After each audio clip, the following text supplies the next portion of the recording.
Karibu kwenye Ekms News, chanzo chako cha habari za kuaminika kutoka ukanda wa maziwa makuu. Mimi ni Tasha Natasha na huu ndio muhtasari wa habari. Rwanda. Kigali yawa mwenyeji wa mkutano mkubwa wa Afrika kuhusu maji na usafi wa mazingira. Kigali, Rwanda, Agosti 17, 2026. Mji wa Kigali umeanza rasmi kuandaa moja ya mikutano mikubwa zaidi barani Afrika kuhusu sekta ya maji na usafi wa mazingira. Africa Water Sanitation Systems Leadership Symposium 2026, unaofanyika katika kituo cha mikutano cha Kigali, Kigali Convention Center, kuanzia tarehe 17 hadi 21 Agosti. Umewaleta pamoja zaidi ya washiriki 1,000 kutoka Afrika na kimataifa, ikiwemo viongozi wa serikali, wataalamu wa sekta ya maji, wafadhili, wawekezaji na washirika wa maendeleo. Mkutano huu unaandaliwa kwa ushirikiano kati ya Umoja wa Afrika au Baraza la Mawaziri wa Maji barani Afrika AMCO na serikali ya Rwanda, ukiwezeshwa na shirika la EARTH. Mada kuu ya mkutano ni kuharakisha mageuzi ya mifumo ya maji na usafi wa mazingira kwa ajili ya matokeo endelevu. Nguzo 4 za mjadala. Majadiliano yamepangwa kuzunguka nguzo 4 kuu za mageuzi: uongozi wa kisekta, udhibiti na uwajibikaji, utaalamu wa watoa huduma, fedha za umma za kimkakati. Lengo ni kusukuma bara kutoka hatua ya ahadi kwenda hatua ya utekelezaji halisi wa miradi ya maji. Kwa nini Rwanda? Kuchaguliwa kwa Rwanda kama mwenyeji kunatokana na mafanikio yake yanayotambulika katika mageuzi ya kitaasisi, uwajibikaji na ufanisi wa sekta ya umma, ikitoa jukwaa imara kwa ajili ya ajenda ya kibara inayolenga utekelezaji. Muktadha mpana. Mkutano huu unafanyika katika mwaka wa Muungano wa Afrika au wa Maji na Usafi wa Mazingira 2026, na matokeo yake yanatarajiwa kuunda msimamo wa pamoja wa Afrika kuelekea mkutano wa Umoja wa Mataifa kuhusu maji unaotarajiwa Desemba 2026, huku ukichangia moja kwa moja katika utekelezaji wa lengo la maendeleo endelevu namba 6. Ebola Kongo, hali yazidi kuwa mbaya katika ukanda wa maziwa makuu.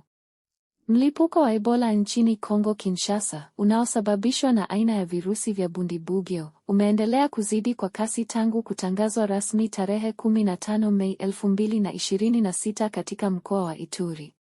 Sasa tumuunganishe na mtangazaji wetu James Mashagali aliyeko mashariki mwa Kongo.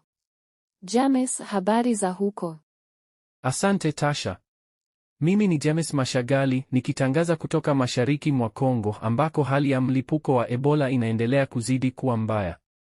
Takwimu za hivi karibuni zinaonyesha kuwa visa vilivyothibitishwa vimefikia karibu 4,945 huku vifo vikifikia 2,325, idadi inayofanya mlipuko huu kuwa mbaya zaidi katika historia ya nchi hii, ukivuka rekodi ya mlipuko wa miaka 2018 hadi 2020. Mlipuko sasa umeenea hadi mkoa wa Sita, Basuele, baada ya kuripotiwa kifo cha mgonjwa mmoja mjini Buta wiki iliyopita. Wakazi wa maeneo yaliyoathirika wanaishi kwa hofu kubwa, huku baadhi ya vituo vya afya vikilalamikia uhaba wa vifaa na wafanyakazi wa kutosha. Kwa bahati mbaya, hakuna chanjo wala tiba maalum iliyoidhinishwa kwa aina hii ya virusi vya Bundibugyo, jambo linalofanya mapambano dhidi ya ugonjwa huu kuwa magumu zaidi.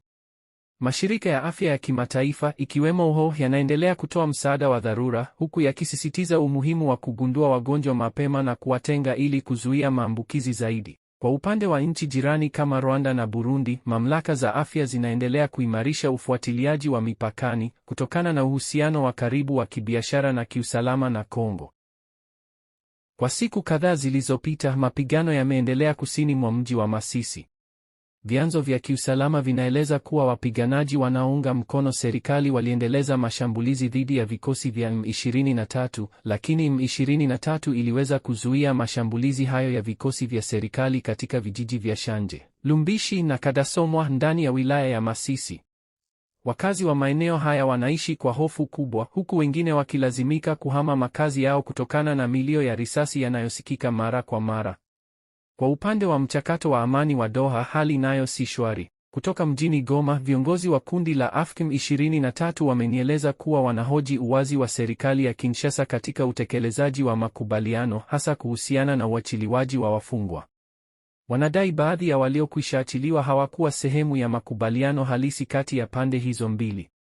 Kwa ujumla, Natasha, wakazi wa eneo hili wanaendelea kuishi katikati ya vita na matumaini ya amani, huku wakisubiri kwa hamu matokeo ya mazungumzo yanayoendelea.